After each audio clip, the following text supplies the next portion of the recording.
Politics of Bangladesh, democracy versus religious fundamentalism, এই বই পড়ার ফল হয়েছিল কি সাভারের স্মৃতিসৌধে যাওয়ার কর্মসূচি প্রেসিডেন্ট ক্লিন্টন বাতিল করলেন। গ্রামীণ ব্যাংকের প্রকল্প দেখতে যাওয়ার কর্মসূচি বাতিল করেছিলেন। এই দুইটি অফিসিয়াল ডকুমেন্ট। তারা এবারও পিলখানার ঘটনায় জঙ্গি তালাশ করেছেন, আবার মাদ্রাসায় জঙ্গি তালাশ করেছেন, তারপরে জঙ্গিদেরকে ক্যান্টনমেন্টেও নিয়ে ছেড়েছেন। মাদ্রাসায় জঙ্গি পয়দা হয় আর মাদ্রাসা ছাত্ররা আর্মিতে যায়, অতএব বাংলাদেশের আর্মিও জঙ্গি হয়ে গেছে। ছোটবেলায় আমি একটা ছেলের দুষ্টমি শুনছিলাম। তার বন্ধুকে বলছে, এই তুই ঘু খাস? হ্যাঁ, কি করিস? আমি ঘু খাই। কেন, তুই মুরগি খাস না? হ্যাঁ, মুরগি খাই। তো মুরগি ঘু খায়, তুই মুরগি খাস, অতএব তুই ঘু খাস। মাদ্রাসা জঙ্গি পয়দা হয়, মাদ্রাসা থেকে 37% আর্মিতে যাচ্ছে, অতএব বাংলাদেশের আর্মি এখন জঙ্গি হয়ে গেছে। এই প্রচারণা আনন্দবাজার পত্রিকা প্রথমে শুরু করেছিল, তারপর বিদেশে আমাদের দেশের একজন নেত্রীর সন্তানের পক্ষ থেকে একজন মার্কিন জুস আর্মি অফিসারের যৌথ প্রবন্ধে এটা উল্লেখ করা হয়েছিল। এরপরে আমাদের এখানে টক শোতে একজন সাবেক রাষ্ট্রদূত এই কথাটার পুনরাবৃত্তি করেছে। প্রিয় ভাইয়েরা, আমরা সরকারকে প্রথমেই বলেছিলাম ওই টাস্ক ফোর্স করা দরকার নেই। এদেশের আলেম ওলামা ইসলামী দলগুলোকে আস্থায় নিন, জঙ্গি দমনের জন্য আর কিছু লাগবে না। কারণ বিগত জোট সরকারের সময় যখন কিছু বোমাবাজি হয় ইসলামের নামে, আত্মঘাতী বোমা হামলা হয় ইসলামের নামে, তখন আমরা জামাত ইসলামের পক্ষ থেকে বলেছিলাম ইসলামের নাম নিয়ে অপকর্ম যারা করে ইসলামের সাথে তাদের কোনো সম্পর্ক নেই, দূরতম সম্পর্ক নেই। এরা বিপদগামী, এরা বিভ্রান্ত, এরা পথভ্রষ্ট, এরা ইসলামের দুশমনদের হাতের পুতুল। সর্বস্তরের ওলামায়ে কেরামি ইসলামের নামে যারা বোমাবাজি করে তাদেরকে এই ভাষায় আখ্যায়িত করে জনগণ থেকে বিচ্ছিন্ন করেছিল, তাদেরকে আইনের আওতায় আনা হয়েছিল, ফাঁসি দেওয়া হয়েছে, কিন্তু জনগণের পক্ষ থেকে তাদের প্রতি কেউ সহানুভূতি দেখায়নি। কিন্তু সরকার যে কায়দায় জঙ্গি প্রচারণা চালাচ্ছে, ব্যবসায়ীরা উদ্বিগ্ন হয়েছে, বিদেশ থেকে বিনিয়োগ আসবে না। অন্যদিকে আমাদের প্রতিবেশী দেশের একজন জাতিসংঘে চিঠি লিখছে, শান্তি মিশনে বাংলাদেশের পুলিশ সেনাবাহিনীকে নেওয়া যাবে না, কারণ সেখানে জঙ্গি আছে, কথা একজন মন্ত্রী বলেছে।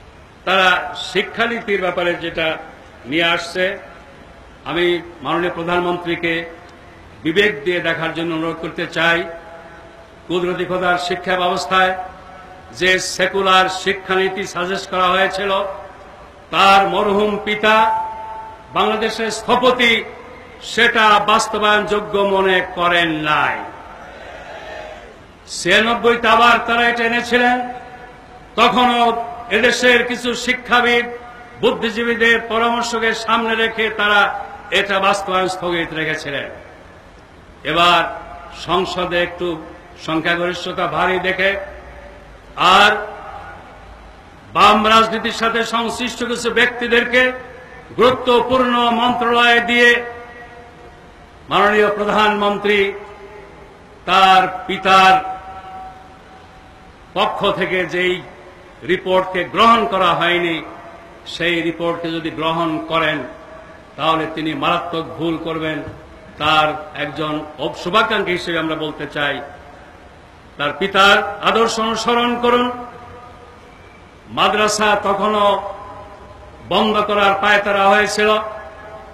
মরহুম মাওলানা আব্দুল রশিদ তর্কবাগীশের নেতৃত্বে, তার পরামর্শে বাংলাদেশের স্থপতি মরহুম শেখ মুজিবুর রহমান মাদ্রাসা শিক্ষার বিরুদ্ধে পদক্ষেপ নেওয়া থেকে বিরত ছিলেন। আমি আশা করব মাননীয় প্রধানমন্ত্রী তার পিতার আদর্শকে স্মরণ করে এই দেশ ধর্মীয় সম্প্রীতির দেশ, ধর্মপ্রাণ মানুষের দেশ, এই দেশ থেকে ধর্মভিত্তিক শিক্ষার উৎখাত করার মতো কোনো পদক্ষেপ নেওয়া থেকে বিরত থাকবেন। প্রিয় ভাইয়েরা, পঞ্চম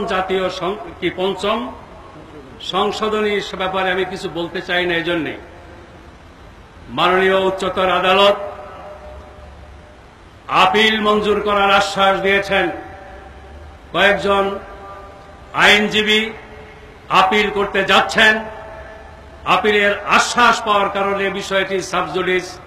আমরা আশা করব সর্বোচ্চ আদালতে মাননীয় বিচারপতিগণ এই সংশোধনী বাতিলের রায়ের দোষ ত্রুটিকে সামনে রেখে ন্যায়সঙ্গত সিদ্ধান্ত দেবেন।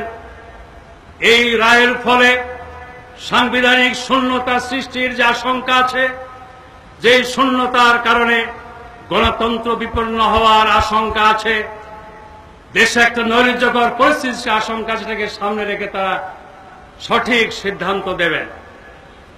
আমি শুধু বলতে চাই যে বিগত সরকারের আমলে হাইকোর্টের এই রায়ের বিরুদ্ধে আপিল করা হয়েছিল।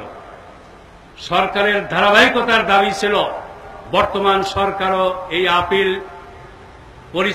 আপিল পরিচালনা করবেন, কিন্তু তারা আপিলটা উইথড্র করে নিয়েছেন। আমার গ্রামের একটি ঘটনা মনে পড়ছে। আমাদের গ্রামের একজন মরল শ্রেণীর ব্যক্তির মুরগি শেয়ারে নিয়ে গেছে। মরল বেচারা বলছে যে ভাই, ওই 5 শিকার একটা মুরগি নিয়ে গেছে, এই জন্য আফসোস নাই, শেয়ারের মন তো চেনা গেল। আওয়ামী লীগ এই আপিল